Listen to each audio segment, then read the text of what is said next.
धन्यवाद सभापति जी। Finance bill 2025 पे आपने मुझे मेरी बात रखने का मौका दिया। सभापति जी, युवा बेरोजगार है, पढ़ा लिखा बेकार है, मिलता ना रोजगार है, ऐसी हमारी सरकार।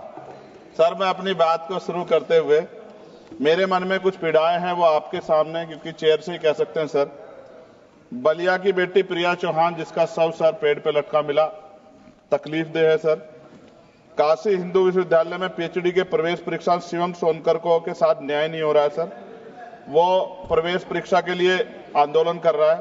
संत कबीर नगर में राजभर समाज के घर जला दिए गए।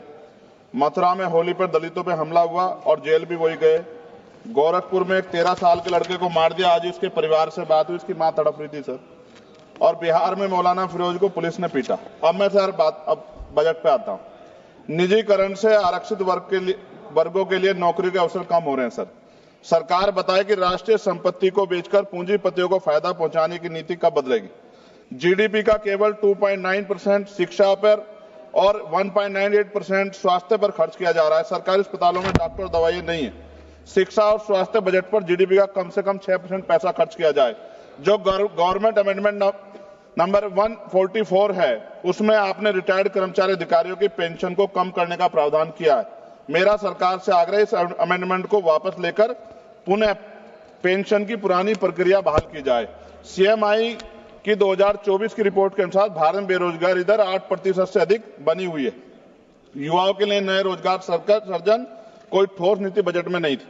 केंद्रीय बजट 2025 मनरेगा तथा आवंटन 86,000 करोड़ रुपए पर अपरिवर्तित कार्यक्रम 9,754 करोड़ रुपए के घाटे पर चलने के बावजूद 2025-26 के बजट में धन आवंटन में कोई बढ़ोतरी नहीं की गई, जबकि मनरेगा ग्रामीण रोजगार में महत्वपूर्ण भूमिका निभाता है। लगातार रुपए कीमत गिर रही, जो चिंता का विषय, ये हम प्रधानमंत्री जी के मुंह सुनते थे जब वो मुख्यमंत्री हुआ करते थे। प्राय देखने में आता है किसान अपने ऋण के कारण आत्महत्या कर रहे हैं और सरकार उनके ऋण माफ नहीं कर रही, जबकि दूसरे बड़े बड़े उद्योगपति और कंपनियों का ऋण माफ किया जा रहा है। यह निंदनीय है। सरकार को किसानों की ओर ध्यान देना चाहिए, उनका ऋण माफ करना चाहिए। कृषि उपकरणों पर 100% जीएसटी की छूट दी जानी चाहिए। भारतीय शेयर बाजार पिछले कुछ समय से लगातार घाटे में जा रहा है। भारतीय निवेशकों का पैसा डूब चुका है, जबकि विदेशी निवेश लगातार भारतीय शेयर बाजार से पैसे निकाल रहे हैं। सरकार को इस ओर भी ध्यान देना चाहिए।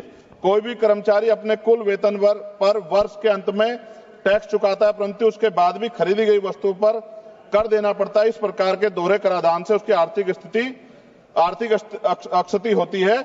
ये गलत है। सर, जब कोई आम आदमी कोई वाहन खरीदता है तो उसे जीएसटी सहित कई तरह के कर चुकाने पड़ते हैं, लेकिन जब वह उस वाहन को सड़क पर ले जाता है तो पुनः कर देना पड़ता है, जिससे आम आदमी की जेब पर सीधा असर पड़ता है।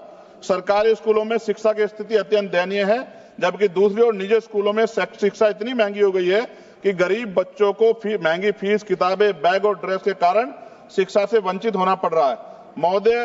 महोदया, निजी स्कूलों की कालाबाजारी बंद होनी चाहिए और शिक्षा इतनी सस्ती होनी चाहिए कि हर व्यक्ति तक पहुंच सके, और प्राइवेट स्कूलों पे कैप हो कि वो ज्यादा फीस न ले सकें। साथ साथ उत्तर प्रदेश में, जी खत्म करूंगा, उत्तर प्रदेश और अन्य राज्यों में मानव तस्करी, आप तो सभापति जी खुद महिला है, ये मामला आप गंभीरता से सुनना, मेरी ये बहुत बड़ी चिंता है। उत्तर प्रदेश और अन्य राज्यों में मानव तस्करी के संगठित गिरोह सक्रिय हैं। जैसे उत्तर प्रदेश के सोनभद्र से अन्य राज्यों में लड़कियों को बेचा जा रहा है। राजस्थान में लीज पर बेटियों को बेचा जा रहा है। बेटियों के खरीद फरोख्त के मामले सामने आए, लेकिन सरकार कोई ठोस कदम नहीं उठा रही। सरकार बताए कि मानव तस्करी रोकने के लिए बजट में विशेष प्रावधान क्यों नहीं किया गया। महिला सुरक्षा के लिए Nirbhaya fund, last page, Nirbhaya fund को पूरी राशि खर्च क्यों नहीं की जा रही है। फंड तो बना दिया निर्भया के नाम से, लेकिन खर्च नहीं करे। बेटियों की बिक्री रोकने के लिए राष्ट्रीय टास्क फोर्स का गठन किया जाना चाहिए। सभापति जी, ये मेरे हाथ में कटिंग है जिसमें लिखा है कि लीज पर बिक रही हैं बेटियां, कर्ज उतारने माता पिता भेज रहे हैं। एक इंपोर्टेंट ये है मैं पढ़ने के लिए, 8 साल की बच्ची 3.5 लाख में 3 साल की लीज पर दी गई, हर दिन में 5 से 10 बार दुष्कर्म। ये झालावाड़ राजस्थान की है।